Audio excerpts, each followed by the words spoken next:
రోజు చూడని ఇంత హాయిని మరిచిపోదు మనసు. ఒదిగి ఉండి నీ వాకిటిలో బదులు కోరి నే నిలుచున్నా. దారి తెలియని చీకటిలో వెలుగు చూసి కాదంటానా.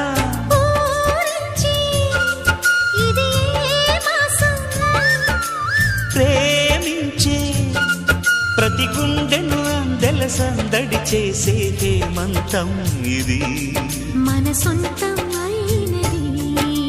కిలకిల నవ్వే కోయిల కోసం వచ్చింది మధుమాసం.